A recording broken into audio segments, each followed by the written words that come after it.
Hey everyone, my name is Taylor Sparks. I'm the editor-in-chief of Integrating Materials in Manufacturing Innovation. I've got a paper today to talk about. It comes from Surya Kalidindi's group at Georgia Tech with collaborators at Wright-Patterson Air Force Base. Lead author is Jihye. And this paper has to do with generating synthetic data sets for fiber-reinforced polymer matrix composites and studying these for damage initiation. Okay, so they come right out and say the problem is that we would be using fiber-reinforced polymer matrix composites in many more applications if we had better models for predicting their damage resilience under service conditions, right? And they point out that, of course, you could do expensive micromechanical FE models, but they are slow. So we're interested in low-cost surrogate models, but surrogate models are only as good as the data you have for them. And that's what they're addressing in this paper, is a way to generate the data. They point out there's some problems with the data that's out there. First off, they say it's inefficient at generating distinct microstructures. They all kind of look the same. And second, you need reliable parameterization of the damaged drivers. So what are the approaches that are used out there? There's a couple, right? There's the so-called hardcore processes, it says, which instantiates fiber centers while adhering to minimum permissible distances between points, okay? The problem with these is that they don't achieve non-uniform distributions very easily, and they tend to be isotropic. But that's not how all materials are. So we want something that can also generate non-isotropic arrangements. So what else do we have? Well, there's the machine learning approaches in the generative camp, things like generative adversarial networks, GANs. These show promise, but they also have some problems. They don't tend to have a lot of diversity. They tend to have mode collapse, where they're making things that all look relatively similar to one another. Common problem in GANs.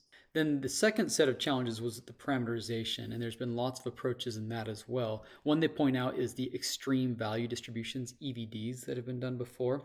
And while these are very promising, one challenge that they have is that there's not standardized protocols for extracting these EVDs from finite element simulations. And without that standardization, it's hard to build up a database to train from on that. So that's what they're going to address. It says here, we're going to introduce two novel computational protocols. One, efficient generation of SVE ensembles for unidirectional composites with distinct clustering attributes at different fiber volume fractions. And then two, robust extraction of these EVDs of damaged drivers from FE simulations performed on those ensembles. Okay, so they're going to generate a bunch of different ensembles, things that look like these pictures here. Now, I like this. They have three operators that they use as they generate them. They call them F, C, and A. F standing for far. That's going to be an operator that moves fibers far away from one another. C stands for close. It's going to put them close to one another. And then A is going to encourage alignment. And so you can, through the sequential use of these different operators, you can achieve different sort of microstructures. Like here's one. Here's far, close, and aligned.